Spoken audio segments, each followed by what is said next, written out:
So as we look at this, while the word discipleship is not found in the Old Testament, the concept is embedded from the very beginning. So when we look at what's going on throughout the pages of the Old Testament, we're going to find that. And God's people were to pass on a legacy of faith to the following generations. So if we're in Genesis once again, we think about the Great Commission as something that's given to us in Matthew 28.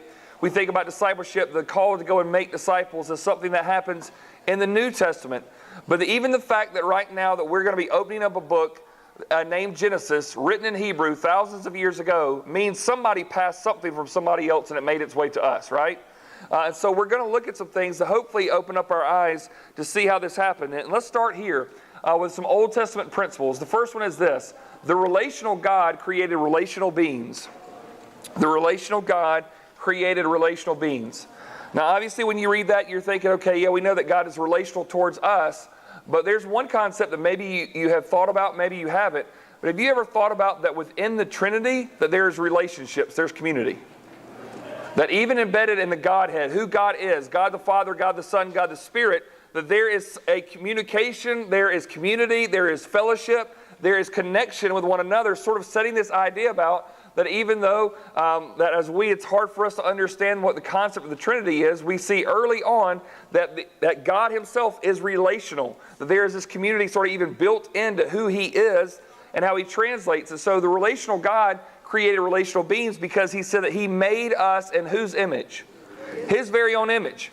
And you might say, wait a minute, but I thought we learned today that God is spirit, right? He's not a physical being, right? So what we need an image. Well, how can we be created in his image if in that kind of sense? Well, and ultimately it means this, that if we were to get obviously a picture when Jesus takes on flesh, there are going to be appearances that we look like him, right? So we were talking about this as a family the other day. One of the kids was asking me, how do they test medicine? And I said, what? Like, how do you test medicine and make sure it works? And I said, oh, there's these things called lab rats, and these lab rats get to test this medicine and see if it works. And they go, so you probably made some of those lab rats die. I said, probably that happens quite a few times. Well, why is that okay? And then somebody else pops up, wait a minute, because rats aren't made in the image of God. And I go, there you go. That's the concept, that there's something unique about people, that we are made in the image of God, but also it means that the very likeness, okay?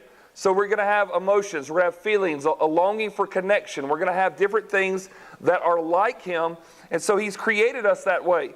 The next thing is, while mankind's relationship with God was to have priority, all horizontal relationships were intended to serve as a helper to the vertical relationship. When we think about it, if you ever have a hard time remembering, I always think, okay, the sun is on the horizon, right? So all these relationships beside you, all should have one goal: to help your relationship with your God, the vertical relationship. Genesis 2:18 says that God looks at Adam and says, this one is not good because the man is what? What's the word? Alone. I shall make a helper suitable for him. And he looked all among all the other creations, and there's not a helper suitable. So he's saying this: the bear is not a suitable helper. The dog is not a suitable helper. Some of you are like, wait a minute, yes he is. Okay, but he's not. He's a helper, but not a suitable helper. The cat was not a suitable helper.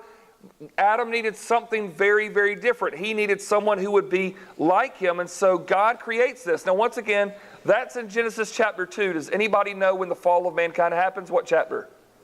Chapter 3. So you mean to tell me that even before sin is introduced, follow this because this is huge, even before sin is introduced, God says that Adam is alone? Now think about that. I can understand if God said that in Genesis 4. Adam has sinned. God has kicked him out of the garden. He is separate from him. They're no longer walking face to face in the garden all the time. I would understand at that point if he says, now you're alone and I need to deal with you. It's before then. In chapter 2, the one creation that God has made in his image, he looks at him and says, this one's alone and no good. And I go, out of all the things that you've created, you said that the skies were good, right? You said that the rhinoceroses are good. You said that the cactuses were good. And you're telling me that the one thing you created in your image is not good. Why? Because he's alone.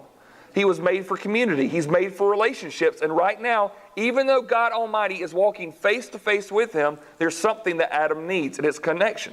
Now, obviously, you look at this passage, and yes, it does talk about marriage, but also it's going to say that there's a need that God has put inside all of us, this need for community, for fellowship. So A lot of people have heard it said something like this, that inside everybody's heart, God has created a God-shaped void that nothing else can fit. Have you ever heard something like that? Do you believe that? Yeah, absolutely. You try to fit something else in that hole, it doesn't fit, does it? Never works.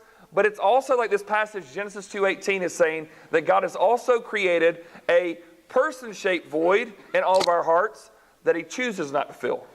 Now, he could meet that need if he wanted to, but he chooses not to. So before sin, before fall, before the eviction of the garden, he looks at Adam and says, this one's alone and we need to work on this. Because he knew that he was going to need relationships. So now look at this. While mankind was created in God's image, following generations were being raised after man's image. And that brings us to this passage that we're looking at. So obviously Adam was created in the image of God, and the image of God is created, male and female, he created them, we get that. And then all of a sudden, after the fall happens, it's almost like this. Imagine this. It's in Colossians 1, when we look today, it says that Jesus is the image of the invisible God. It's like he's a reflection, okay? He's like the mirror of God. That at the very beginning of creation, that image that was stamped upon us makes us reflect and look like God. And what happens when we sin, it's almost like somebody takes a hammer to the mirror, right? And shatters it.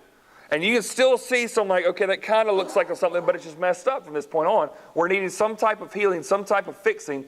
And so what happens here is, look in Genesis chapter 5, after the fall of mankind, after Cain and Abel, and it says this, this is the book of the generations of Adam. And so if you ever wanted to look for a genealogy of Adam, you are welcome. We're not going to go through all of it. It says, this is the book of the generations of Adam. When God created man, he made him in the likeness of God. Male and female, he created them, and he blessed them and named them man when they were created. So just stop right there. Let's just make sure we can understand everything that's going on. The name Adam literally in this language really means man. Okay, that's kind of, it just means he created man, he created Adam. That's kind of the word for it. And it says when God created man, he made him in the likeness of God to be like him. And then also it says specifically, okay, even though our culture has a problem with this, did God create male and female distinct? Yes. You see it? Right there. Male and female, he created them. He made some male, he made some female. There's differences, and praise the Lord, there are differences, right? There's good things. And so he creates them separate, and yet they still both have the likeness of God upon them. They're both made in his image, but yet they are distinct. They complement one another, but they are different from one another. If you haven't realized that yet, guys, girls are different. Okay. Male and female, he created them. And he blessed them and named them man when they were created. Now listen to this. When Adam had lived 130 years, he fathered a son in his own image after his own likeness. Now does that sound familiar to you, that language? God created Adam after his own image. And now there's Cain that's been born, there's Abel that's been born, and now we've come to this place where Adam is 130 years old, and there's a change, a very significant change that the author puts into the book of Genesis. That man starts to make man after his own image instead of wanting to continue the image of God stamped upon him. You see this? This is significant. Here's Adam saying, I am created in the image of God, but now I'm going to create my son in the image of me. Now, why this is important for us to see, it says, when Adam had lived 130 years, he fathered a son in his own likeness after his image and named him Seth. The days of Adam after he fathered Seth were 800 years, and he had other sons and daughters. Thus all the days that Adam lived were 930 years, and he died. Now, why am I saying this? Is because this is so important. Whether or not we would like to admit it, have you ever picked up traits of your father or your mother? You ever caught yourself saying something like, oh my goodness, I swore I would never say that, right? You have that kind of habit that you do that you sort of like, oh, I picked up, and you just know. You're not trying to. It just happens. So some of this is saying this, that Seth is going to look like his dad Adam, and he's going to act like his dad Adam. But it's also saying this, that whatever someone above someone else start pouring into that person intentionally, that's what starts getting formed. So while God created Adam in the image of God, and it's perfect, and it's whole, and it's wonderful before sin, now sin starts coming in, and just picture this. Adam is no longer going to try to continue that image. He's going to try to start shaping and molding his son after his own image, after his own way. Now, this is discipleship at its core. And you may go, and this is just DNA at some level. But at another level, it's this. There is a father who is trying to make his son look like him, act like him, do things according to the way he thinks. And discipleship at its very core, okay, it doesn't have to be Christian discipleship, does it? It doesn't have to be spiritual discipleship. It is teaching someone else something. And so what's going on here right now is we're seeing that one father is teaching his son not to be like God, but to be like him. Now, when we think about that, in a predominantly oral culture, religious instruction was primarily done outside of formal teaching settings. Now, why this is important for us as we think about it, is that Adam didn't write a book for Seth to do to say, here's how to be like me. And in fact, so much of what was done, if we think about what was taught, good, bad, and different, it is in an oral culture. That means that it's not something that they would read so much as something that they would what? They'd recite, they'd hear, they recite it, they'd speak it back. So what is so significant about, if you think about so much of the Old Testament, so much of the New Testament, so much of what is contained in there is stories that were passed down generation to generation to generation, and then someone wrote it. I'll give you another example. It's believed that Jesus probably died somewhere around the year 33 to 37, depending upon how you put Herod on the timeline and all this kind of stuff, but somewhere around there. The first gospel is not written into the 50s. Okay, Matthew, Mark, not written into the 50s. Luke's probably written late 50s, maybe early 60s. Gospel of John, not written to 85. Now, when you hear that, you go, you mean to tell me that the first time anybody wrote a gospel is probably over 15 years past the point that Jesus died? And I'm going to say, yeah, absolutely. Now, how could they do that? Because in an oral culture, you teach things by telling stories. And it is a different culture where we are used to reading a status update. There's just a few words in it, right? We're just used to, we can't read large chunks. That culture is all about hearing a story and learning how to translate that to someone else. And so these people, as they're teaching the following generations, they're always teaching them, especially orally. They're teaching them a lot through passing down information, word to word, story to story. Now, the legacy of faith was passed down through families, relationships, and faith communities. Now, you've got these three there. I didn't really do this really good on your outline here. But so the legacy of faith, write that down. And then next to those big bullet points, the first one is families. If you go down right before it says Moses and Joshua, that's where you'd put relationships. And then on the back side is where you'll put in faith communities. And we'll unpack all of these things here in just a second. So when we look at these things, legacy of faith was passed down through families. That first section there is families. And let me give you a couple of examples through this. I've given you a lot of different verses here to show you how discipleship was geared towards families. One verse I want to point out to you. You see Deuteronomy 4:9 in this little thing. We're once again right here on this middle section of the front page. It says this, only be careful and watch yourselves closely so that you do not forget the things your eyes have seen or let them fade from your heart as long as you live. Teach them to your children and to their children after them, Deuteronomy 4:9. So think about this. Moses is about to lead the people into the promised land. He doesn't know that he's going to have to stop at the goal line and not walk over there, okay? But he's very close. Deuteronomy, if you even look at how that's spelled there, it looks like a duo or deuce, which always stands for how many numbers? How many? 2. Deuteronomy means a second telling. I'm going to tell you a second time is what Deuteronomy is. You learn these commandments in Exodus, Leviticus, and Numbers, and before you walk into the promised land, I'm going to tell you a second time so I don't have to wander with you for another 40 years, okay? That's kind of what Deuteronomy is. And so this is what he says, only be careful and watch yourselves closely so that you do not forget the things your eyes have seen or let them fade from your heart as long as you live. Teach them to your children and to their children after them. Now, in the 40 years that led up to the promised land, can anybody think of an event that those Israelites would have remembered, would have been a part of? Red Sea. Okay, something else. Passover, heard the thing Passover? Yeah, Passover, the 10 Commandments, right? Manna, quail, let's see, the snake on the pole, all these different, a bunch of military battles, right? In 40 years, these kind of things happened. And do you remember how many people from that original group that had left Egypt made it to the promised land? Does anybody remember? 2.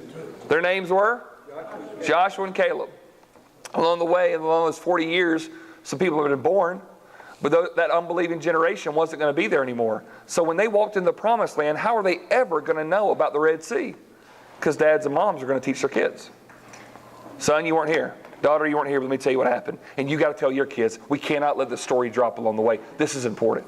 Oh, let me tell you what happened. One day, this is the way it happened. My dad told me that Moses went up on the mountain and a cloud filled the mountain, and we were all so scared. We didn't even want to touch the mountain. We were so frightened. And all of a sudden, Moses came down and he gave us these words from God. Let me tell you what they are. He says it this way. He says, I am the Lord your God who brought you out of slavery. You shall have no other gods before me. This is commandment number 1, son. They're just telling these stories over and over and over to their people. So through these families, they're passing down this information one generation to the next. Here's another verse. Remember the days of old, consider the generations long past. Ask your father, and he will tell you, your elders, and they will explain to you. I put Deuteronomy 4:9, but that is not correct. I think that's 32:7, actually. Deuteronomy 32:7. Remember the days of old, consider the generations long past. Ask your father, and he will tell you, your elders, and they will explain to you. I don't know why, but when I read that verse, it sounds like, well, ask your mother. I don't know why. There's just kind of like, that's what my mind automatically goes to. I don't know. Ask your mother. Let her deal with it. But this is saying, remember what God has done in the past. And if you ever wonder why we celebrate the Passover, ask your daddy. Ask your mom. Why? They weren't there, but their parents have told them. And so why is this so important? Because every year, why was it important? Why don't they just, tell about the Passover? They would experience it by a feast. Why? Because they wanted them to get a taste of what this was like. They weren't there, but there wasn't a video of it, okay? There weren't pictures of it. They needed to recreate this so that the following generations would know these things. If you look at these verses, once again, I'm not going to spend all the time going through them, but just look at them really quick. Genesis 18:19 right here. This is when God tells Abraham, here's the plan for you to bless all the nations of the earth. Here's the plan, Abraham. Teach your son and your household after you the ways of the Lord. What else is the plan? We got to bless all the nations of the earth. One kid ain't going to do it. Yes, he will. Dad, teach your son. That's how this works. Yeah, but you want us to reach all the nations of the world. Exactly. Reach your son, and it'll go from there. Can I tell you? It obviously worked, didn't it? Look at us. Look at us. God's plan to Abraham in Genesis 18:19. Teach your son. That's the whole plan, to bless all the nations of the earth. And we're sitting here now because that father told that son, and that son told his kids. Beautiful to me. You look at Deuteronomy 4:9, we said that. Deuteronomy 6:4-9 is when he says, Hear, O Israel, the Lord your God is one. You shall love the Lord your God with all your heart, soul, mind, strength. And these words I command you today shall be on your heart. And you shall teach them diligently to your children. You teach that love to your kids. That's the plan. You get into the promised land, what happens? Joshua 24:15, he says, look, I'm going to set you loose and you can build your own houses. We're in the promised land, and I can't tell you what to do anymore, but I can tell you this. As for me and my house, we're going to serve the Lord. I'm going to teach them what's happened. I'm going to keep my family together. 1 Kings 2:2-3, we have David teaching his son Solomon, walk in the ways of the Lord. Psalm 78, verses 1-8, oh, this is devastating. He says, we're not going to shrink back from telling our kids the glorious deeds of the Lord, and we're not going to tell them that they should be like their fathers, who were a stubborn and rebellious generation, whose heart was not steadfast. We're going to tell them about their dads. Oh, yeah. And we're going to tell them, don't follow this path because we went down there and we wandered for 40 years because of it. Don't go there. And so this passing on, Psalm 103:17 says, one generation to the next. Psalm 127:1-5, unless the Lord builds a house, those who build it labor in vain. Proverbs 1:8, my son, listen to your father's instruction and your mother's teaching. Don't forget this stuff. Proverbs 22:6, train up a child in the way he should go, and when he is old, what? Will not depart from it. This is the plan. Isaiah 38:19, same thing, teaching the next generation. Malachi, that should say 4:6 instead of 1:6. It says that fathers, their hearts are going to turn back to their children, and the hearts of the children back to their fathers. The plan of discipleship throughout the Old Testament, a main thing is the home.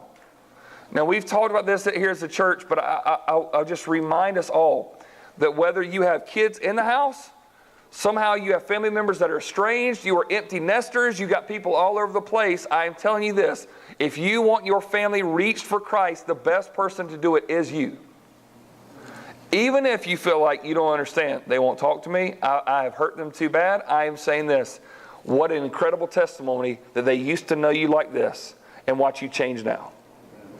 What is going on with that? What happened to mom? What happens when a grown man or a grown woman goes to their family and says, I want to tell you something. When you were growing up, I did not do this thing, and I apologize for it. But you know what? I've started changing recently, and I've started doing this, and I've been praying for you, and I've been reading God's Word, and I'm trying to be all that God's called me to be, and I'm praying with every bit that I have left. I'm going to share everything that I got with you. That's impact there. Not because you have it all together, but that you're wanting to teach someone else. And so families are such a huge part of the discipleship plan. Once again, we are here today because one dad told his one son, follow the Lord. And we're here because of that today. That's incredible.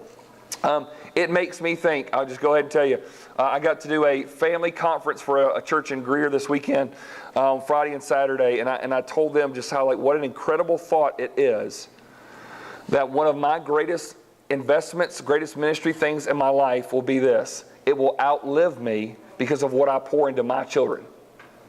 That if I take everything that I've got and pour into them at an early age, what could possibly happen is by the time they're 18, they know more, have experienced more, and far more mature than I ever was at 18. And so what does it say? It says, Psalm 127, children are like an arrow in the hand of a mighty warrior, right? So what's the idea? You're sharpening these arrows, and then you're doing what? I am sending them out further than where I could ever go. Go and hit the target that God has prepared for you. And so it's this thing, sharpen those arrows, work through the family. So the family is a big thing. The second one is in the context of relationships. In relationships. I have a study there, basically. We're not going to go through all of these tonight, but it is a fun kind of study for you to do. But to look at some of these people throughout the Old Testament and to see some of those relationships. Obviously, we have Moses and Joshua that were pouring into, Moses is pouring into Joshua. Joshua is going to take up the mantle of leadership. You also have Moses and you have Caleb as he is pouring and mentoring him. You have Naomi and Ruth, right? And that's kind of a dysfunctional one a little bit, but it's still something, okay? It's that Naomi is bitter and Ruth is bitter, and yet they're saying, but I'm going to show you the ways of the Lord. And this daughter looks up and says, well, your God will be my God. Your people will be my people. I'm with you. And what is Naomi doing along the way? She's saying, okay, if you want to get a man, you better do this. If you want to take care of the family, you better go do this. Let me instruct you in the ways to go. You also have Eli and Samuel. This is from 1 Samuel chapter 3, verse 9. You remember the story, though, don't you, that Samuel's mother, Hannah, wanted to have a child, was barren. One day was praying before the Lord at the temple and was praying with some of those ugly tears. You know what I'm talking about? Not the kind of normal cry, the ugly cry. You know what I'm saying? She was doing that. So much so that the priest thought she came in to worship and she'd been drinking too much. And he gets up and says, woman, you got to put down the bottle and stop coming into worship like this. And she's like, I'm not drunk. I'm praying. He's like, well, whatever. He's like, no, it's really, I'm just broken. He goes, what's the problem? He goes, I just want a child. I'm asking God to give me a child. He says, come back this time next year and you'll have a child. And you know what she prays before that happens? She says, Lord, if you will give me this child, I'll give this child right back to you. He's yours. So here comes this child. And she brings Samuel before Eli and says, you remember when you prayed about this? Here's the boy. And as soon as I wean him, as soon as I grow him up a little bit, I'm going to put him back here in this temple. And I want you to disciple him. I want you to mentor him. I want him to be a priest because it's obvious God has his hand on this boy.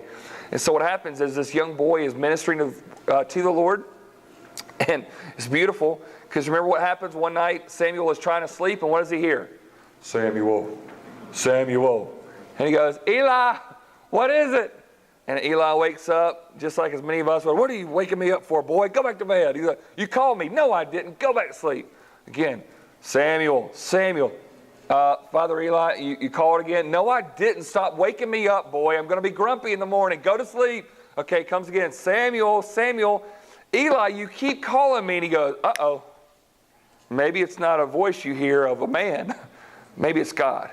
Son, this is what you need to do. I haven't heard from God in a long, long time, but this is what you need to do. Go lie down. Be real still. And if you hear that voice again, and this is how I want you to respond, I'm going to teach you, son. You say, speak, for your servant hears. And then you better come back and tell me everything that he says to you. You hear me? Yes, sir. So Samuel gets back in his bed. You can imagine he's sort of a little creeped out a little bit. And he hears that voice. Samuel, Samuel, I got it this time.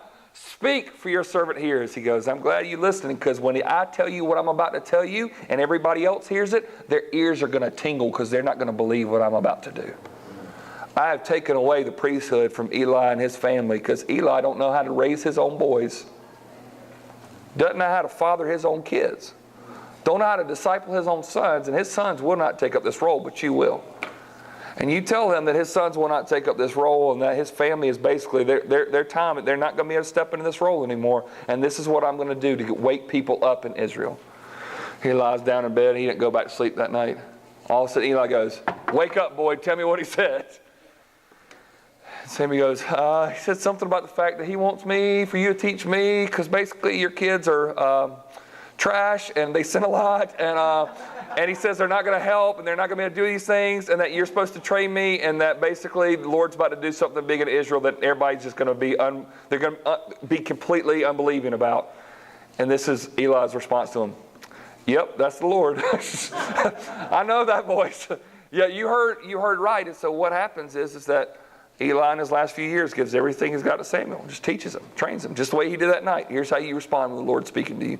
So Eli teaches Samuel. Let me tell you one other thing that's kind of crazy.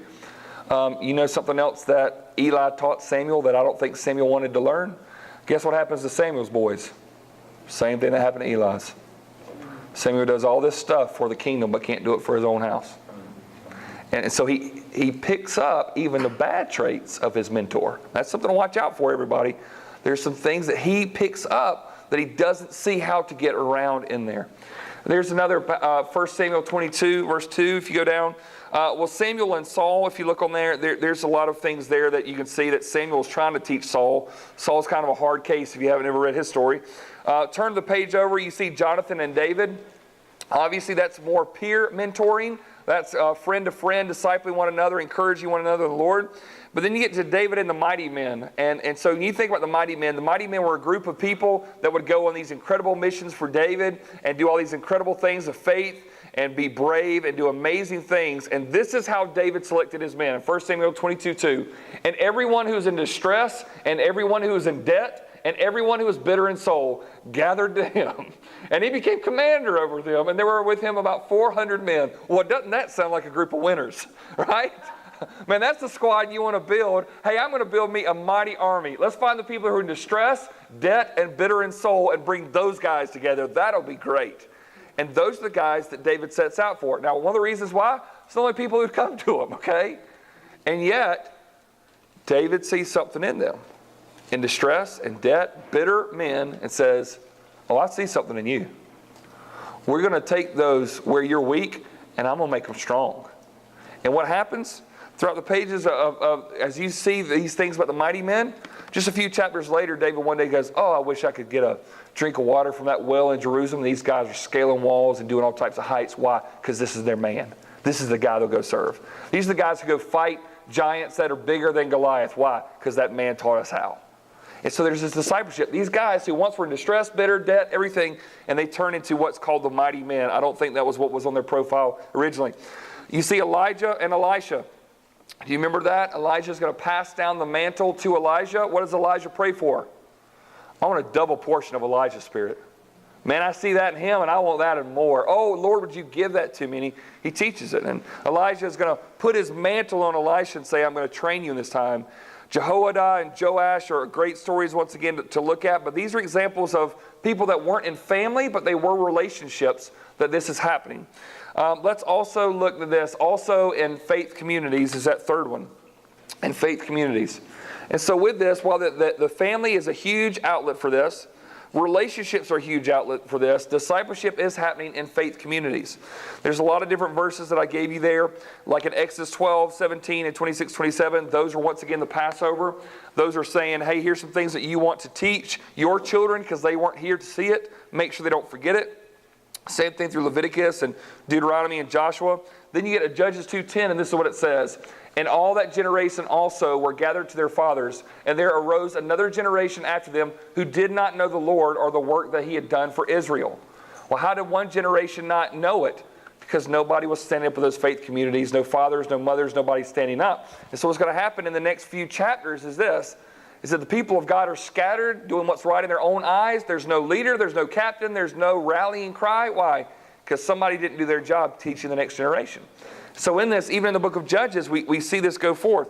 We also see this in one of my favorite Bible verses in all, Ezra 7:10, in a good way, where it says that Ezra had set his heart to study the law of the Lord and to do it and to teach his statutes and rules in Israel.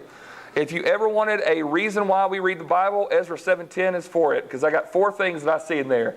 He desired it, he studied it, he applied it, and he taught it. You see that? First thing, he desires it. He set his heart. I am going to study, though I've just made up my mind, I'm going to do this. And it's not, hard is not ushy-gushy, oh, don't I feel like getting the Bible? Hard is, I've decided I'm going to do it. Made up my mind. So what's the second part? You study it. You study it. Well, how long do you study it? Well, you study it until you can get to the third part where there's something you can do. Let me apply this in my own life. And then what's the fourth part is that he's going to teach it to somebody, and all Israel. I'm going to, as a scribe, as a priest, he set up and said, all right, I'm going to set my heart, and I'm going to study it till I can apply it. And once I've applied it, I'm going to find somebody to teach how to do this as well.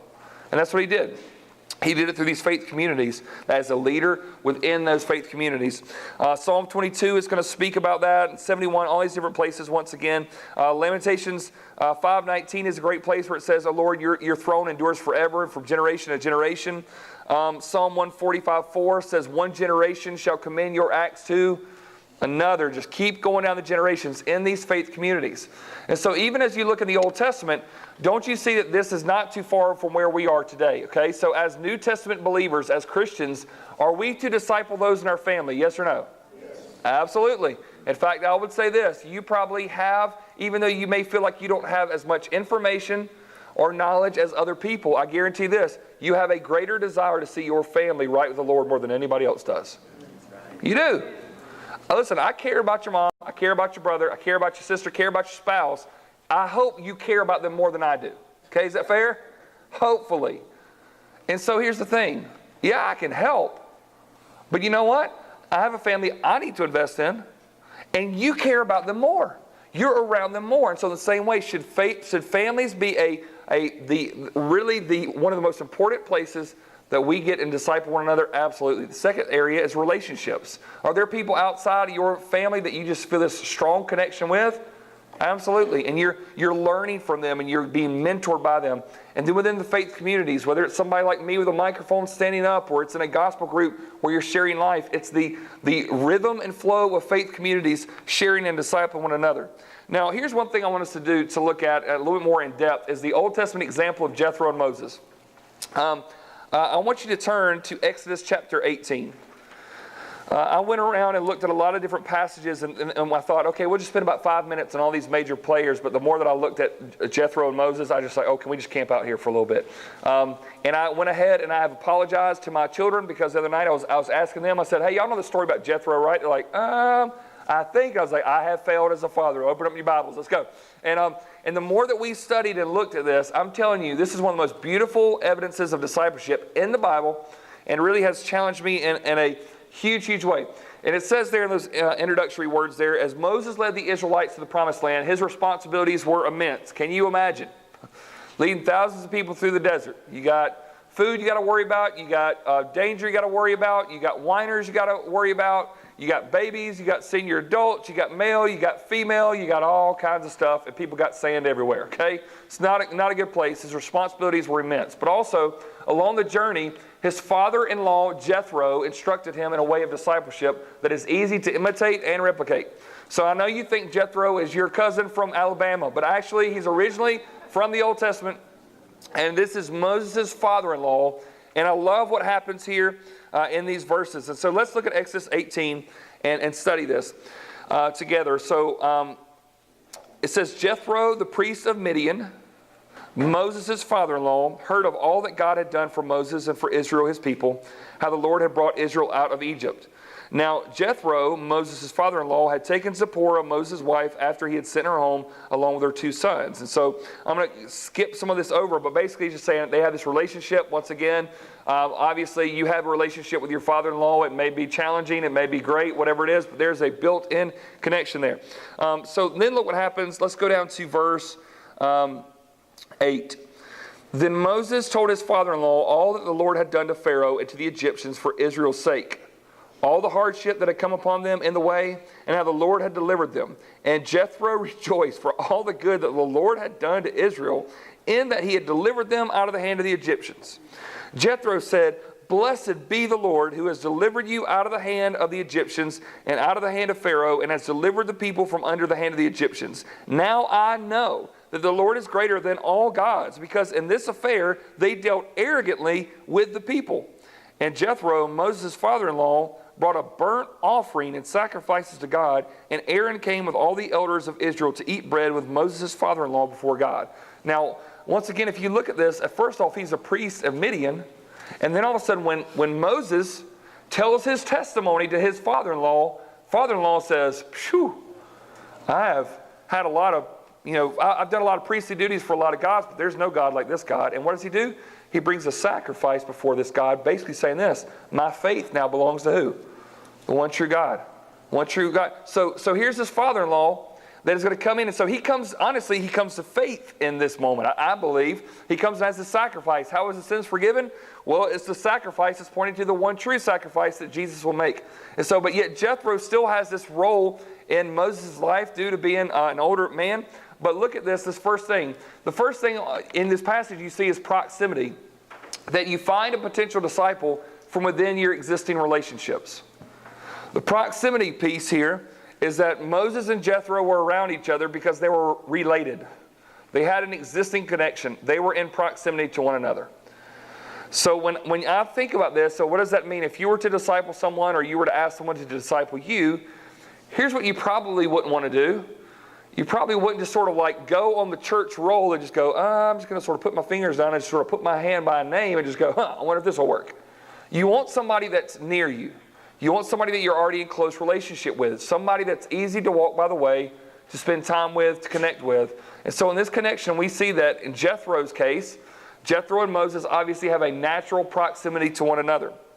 And then what happens in verse 13? It says, the next day Moses sat to judge the people, and the people stood around Moses from morning till evening. And when Moses' father-in-law saw all that he was doing for the people, he said, what is this that you are doing for the people? And we'll stop there for a second. But so here's this older man, and even though I believe at this point, I think Jethro probably did follow Yahweh, okay, the God of the Old Testament, the God of the Bible, okay? I believe he did that, but he also probably had a few other gods he had on the side, so to speak. There was a lot of other things, but at this point he comes to faith in the one true God, and so now he steps on this role, and now he's watching his son-in-law. And this is Moses' job, is that all day long, all the people who've been wandering in the wilderness would come up with all of their little problems and say, Moses, come fix this. So Moses sat there all day and listened to problem after problem after problem after problem. Some of you are like, that's my job, right? You're thinking like, I've done that before. Some of you have sat there where you feel like people just come to you with problem after problem after problem after problem. You get overwhelmed by it. And so here's what happens is that Jethro is kind of just watching his son-in-law at work. Hey, I'm just going to watch what you do today. And he sees it. And he's thinking, what in the world is this boy getting into? So there's an assessment that takes place. So in this moment, there's an evaluation. Evaluate the spiritual health and ministry success of the individual. Jethro is looking at Moses and seeing what he's doing, and he's evaluating. He's standing on the sidelines and he's watching. And it doesn't take too long that this wise man, who has been a priest for a long time, who's just recently come to faith, still has enough wisdom to say, boy, this ain't working. And he assesses the situation. Now, some of us may look at this and go, what's about to happen? Some of you know what's about to take place in the story. And you may be thinking, well, all Jethro's going to do is tell Moses how to do his job better. But let me just ask you this. Have you ever seen somebody struggle in their relationship with following the Lord because they got burnt out on their job? Just the day-to-day stress sucks the life out of them. And then all of a sudden they can't feel like they can connect with their family, they can't connect with their God. And so Jethro is looking at Moses and going, this don't look good for your job, but this is his ministry. And in fact, what's happening is he's watching this and realizing Moses isn't able to do what God's called him to do because the way that he's working day in and day out. Look at verse 14. It says, when Moses' father-in-law saw all that he was doing for the people, he said, what is this that you are doing for the people? Why do you sit alone and all the people stand around you from morning till evening? And Moses said to his father-in-law, because the people come to me to inquire of God. When they have a dispute, they come to me, and I decide between one person and another, and I make them known the statutes of God and his laws. And so what's happening here is that there's an initiation. So what Jethro does in this moment is he took the initiative to help someone with great potential. He looks at where Moses is and he goes, I'm going to come in and step into your life and I'm going to say something to you and I'm going to challenge you on something. Now, I think it's very important here that we notice something. Now, this doesn't mean it always has to happen this way. But what's about to happen is some instructions about to go forth. And let me ask you, did Moses ask for this instruction or did Jethro volunteer it? Jethro came out and he took the initiation. Can I just tell you, in most cases where I've seen people try to have discipleship relationships is when a mentee goes and tries to find a mentor. And that's all fine and well. But in this case, what do you see? A mentor going, I see something in you, boy. And I want to make sure you make it to the end. And so come here. I want to teach you something. I want to show you something. Now, at some level, I'll be honest with you, we don't do that a lot because it kind of feels prideful. Come alongside and say, I got it together. Let me show you the ways.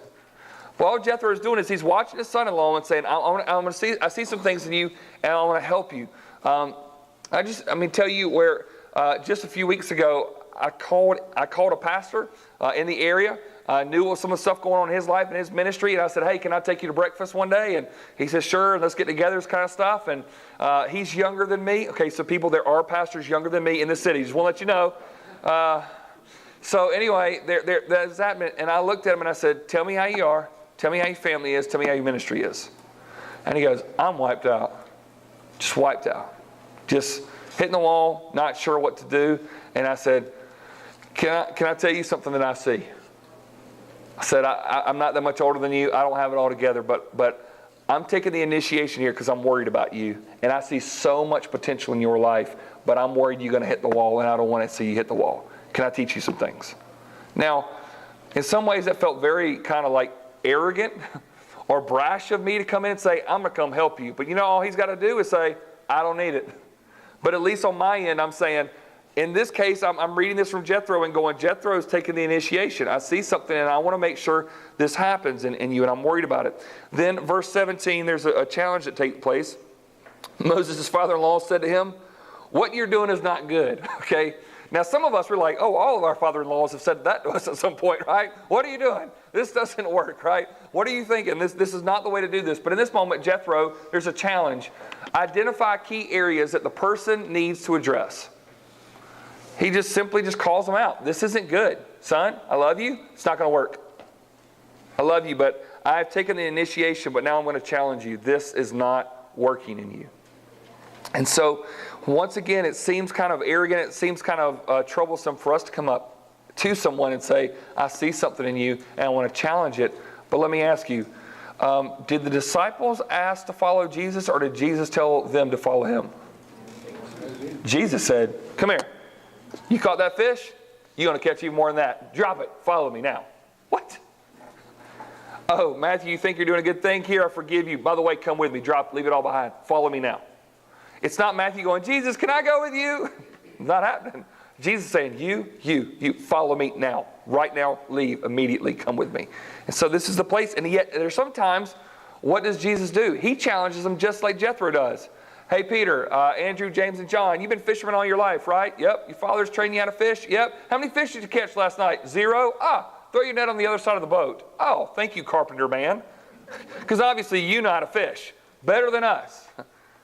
And I'm challenging you, other side of the boat, now. And they do it, what happens? Catch their life. Catch their life. So here he is, he's challenging him. Then there's instruction, verse 18, look what happens. You and the people with you will certainly wear yourselves out, for the thing is too heavy for you. You are not able to do it what? Alone. There's the relationship thing again. Verse 19. Now obey my voice. I will give you advice, and God be with you. You shall represent the people before God and bring their cases to God, and you shall warn them about the statutes and the laws and make them know the way in which they must walk and what they must do. Moreover, look for able men from all the people, men who fear God, who are trustworthy and hate a bribe, and place such men over the people as chiefs of thousands, of hundreds, of 50s and 10s, and let them judge the people at all times. Every great matter they shall bring to you, but any small matter they shall decide themselves. So it will be easier for you, and they will bear the burden with you. If you do this, God will direct you. You will be able to endure, and all this people also will go to their place in peace. You see what happens here? I got a plan for you. Here's how we're going to fix this. And he's explaining really what's happening is Jethro was discipling Moses so that Moses would turn and do what? Disciple other men. What did Moses say? Well, the reason I got to sit on the judge chair, even though I'm supposed to be a prophet, I'm having to basically be the judge, jury, and executioner of the whole nation, is because nobody else is spiritual enough. Jethro goes, well, make them spiritual enough, Moses. Bring them up, son. Raise these men up. Stop letting them be boys. Raise them up, and then you can do your job as they do this job. Put around groups of tens and hundreds of thousands, whatever you got to do, but you raise them up. And so he gives them instruction in this moment.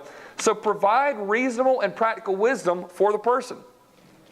Provide reasonable and practical wisdom for the person. He comes along, gives them an example, says, find men that are good men, you seek them out, and then you train them. And once you train them, you are going to be able to do more, and you're not going to have to bear this burden alone anymore. Son, listen to my words. Does that sound like good advice? Most times people go to this passage when you need to learn about delegation. Okay, there's a lot of truth there.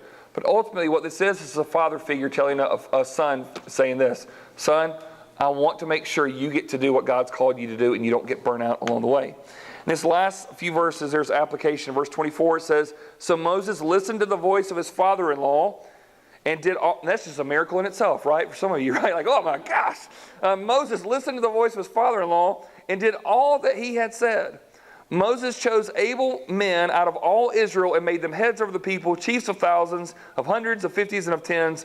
And they judged the people at all times. Any hard case they brought to Moses, but any small matter, they decided themselves. Then Moses let his father-in-law depart, and he went away to his own country. Job done. So there's the application thing that the mentor sticks around for, and this happens. Oversee the person during application until it is passed on to another. Oversee that person as they implement, they apply what you've taught them. You watch them, make sure they do that, and then guess what? Honestly, for Jethro, job was done. Job's done. He applied it, that stuff's set up, and then it says Moses let him go. I love that. No, you ain't leaving yet. Make sure I get this right. Teach me in the way. I want to make sure I want to get this really organized, do this really well. Why? And this is why. So he oversees the person during the application until it's passed over. So on to one another. So when you look at these things, obviously this is one example, but I think this example is so huge for us. Look at these 6 things. So he's in proximity to one another. There's a relationship existing. He assesses where the guy is. Then he initiates the conversation. He challenges where he's at. Then he instructs him on what he needs to do, and then he watches him as he applies this. Can this be repeated in our own lives? Absolutely. Think about it. You find the people that are in proximity with you, whether they are in your family, in relationships, or in faith communities, and you assess the situation. Can I just tell you, not everybody in this room needs to work on the same thing. Okay? Give you an example. Some of you don't struggle with a temper or flying off and saying things you regret later. Some of you don't. Some of you, temper's never been a problem. You were just even keel. You don't really get flustered. You don't get hot and bothered. You don't say all kinds of things that you regret. Some of us in this room, we need to work on that, amen? If you can't say it, you can just sort of point to somebody else. Yeah, they do. You're right, Trav, okay? But some of us need to work on that. Some of us in this room, we are people who love to give away what God has given us. You don't have a problem tithing. You don't have a problem giving. You don't have a problem sacrificing. Some of us in this room do that very well, right? Some of us need some work in that area. So what are you doing? You're just assessing the situation. Here's where you are, and I'm going to make a call on this. I'm going to initiate this conversation. I'm going to challenge you in this area, and then I'm going to show you what to do. Here is an instruction. I'm going to teach you what to do, and I'm going to stand back and I'm going to watch you apply it until I go home. I'm not pulling out of this relationship until I see that you at least have carried this on, and now you can turn and take this to another. Now, why this is so beautiful to me, hopefully, like even those 6 things, you go, okay, I see that. I can see how I can apply that. But I don't. The thing I never really had caught from this passage is what happens next. That's Exodus 18. What you see is the subheading of Exodus chapter 19. Moses is now where? Mount Sinai. Don't miss this. Moses has been busy dealing with squabbles among neighbors that he hadn't been able to make it to Sinai yet. And Jethro goes, son, you got to get rid of some of this stuff. This is taking up your time. This is not what you've been called to do. We got to get some other men you can disciple to do this. Why? Because Sinai is on the other end of this. And we need to get you there.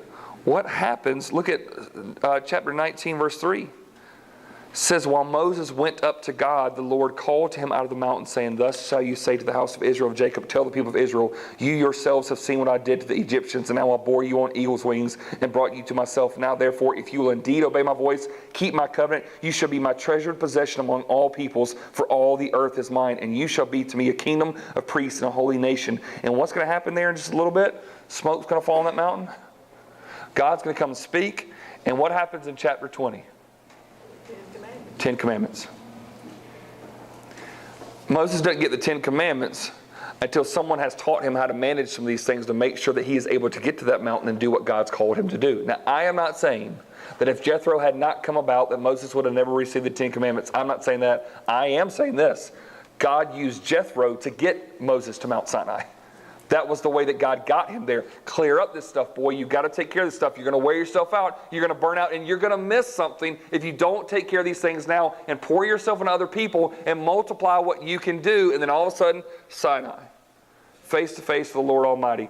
It's shaking so much up there, the people are afraid to touch the mountain. When Moses comes down the mountain, his face is glowing. They can't look at it. They put a blanket on top of his face because it's blinding them, because he's been that close to the glory of God. And I'm telling you this, it didn't happen until Jethro had discipled Moses and said, let me teach you how to do these things. Now, there's a lot more here. I want you to turn to Malachi really quick, because that last question on your page there, you may think this sounds really weird, but what does Malachi have to do with Jethro? I'm glad you asked. Look at Malachi chapter 4, verse 4. If you're not aware of this, Malachi is the last book in the Old Testament, so it's right before Matthew. Right before Matthew, right before the New Testament starts. Malachi chapter 4. I love this book. This book is a prophet speaking out to God's people, reminding them to keep the ways of the Lord. And when you get to one of the last verses in Malachi chapter 4, verse 4, look what this man says. Literally hundreds and hundreds of years later. Remember the law of my servant who? Moses. Remember the law of my servant Moses, the statutes and rules that I commanded him at Oreb, or it's another word for Sinai, for all Israel. So the end of the Old Testament, what is it doing?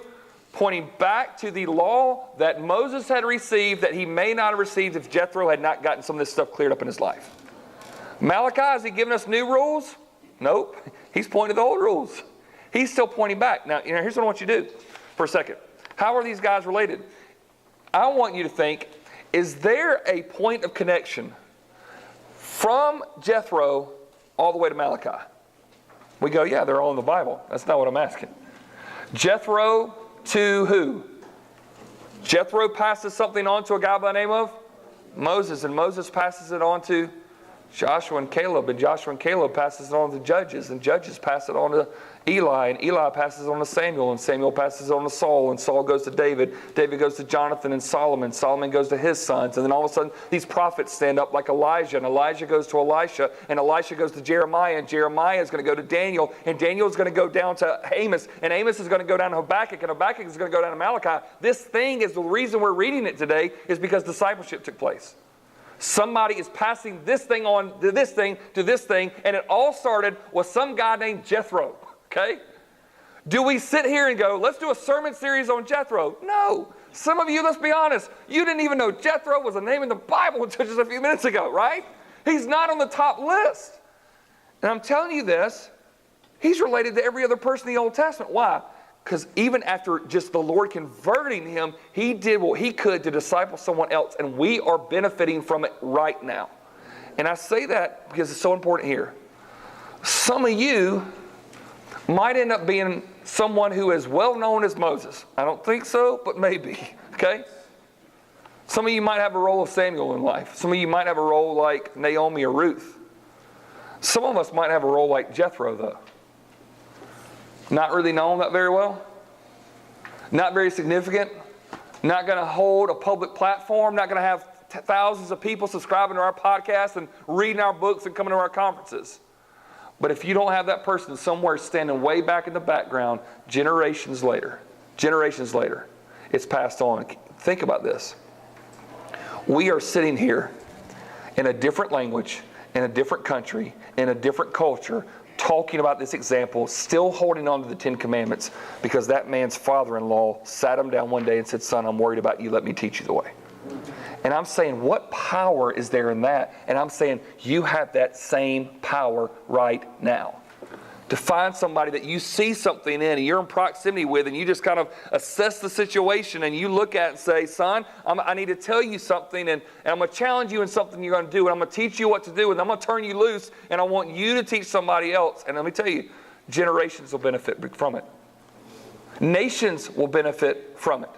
When I told the kids this the other night, and I was showing this story, I remember Obadiah said to me, he says, so you're trying to tell me that if we do what we need to do, that maybe somebody in another nation in a few hundred years might be impacted by what we do and we never know about it till heaven. I said, exactly. I got a text the other day from somebody who was in Spain who had Adiola beside her and Cassie beside her, two of our missionary girls we've been praying for. Some of y'all met them a while back. They're sitting in Spain. Now you go, wait a minute, I thought one was in Chad and one was in Niger. Why are they in Spain? Well, okay, they're at a conference in Spain, and here they are in Spain, three missionary friends that we know, all at the same place at the same time. One going to Mozambique, one going to Niger, one going to Chad, all at different places. And I told them, I said, guys, I said, me and Mom had all those guys as college students at our house at one point. And I said, we got to love on them and instruct them and pray for them and help disciple them. And I said, right now, they are missionaries in countries that we have never been, doing things we've never done. And you know what it started with? Sitting around our living room, opening up God's Word, praying together, and encouraging them along the way. And I'm not saying this to go, wow, your impact's going to... But don't you think that's incredible that if you disciple people in other nations and other generations will be impacted by what you do, the regular day in and stuff out right now, and you may not even know about it. That's how God did it through Jethro. We're still talking about it today, and I'm saying don't discount what you can do by investing in somebody else. You may never even see the entire story and how this works together. If you've never heard the story of Edward Kimball, I'm going to end on this. Edward Kimball was a shoemaker who taught Sunday school years and years ago, and Edward Kimball decided that he was going to pray for every single one of his boys in his Sunday school class. And if you ever try to do that, you know it's a challenge, right? Okay.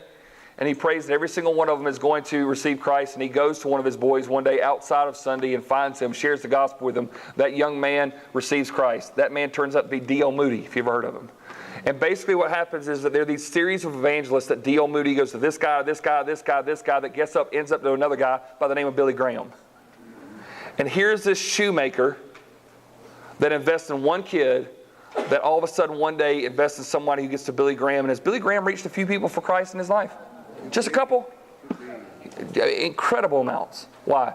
Because somebody just did their thing off the stage, really forgotten, not that big of a deal. And I'm saying this, I want to be a part of that.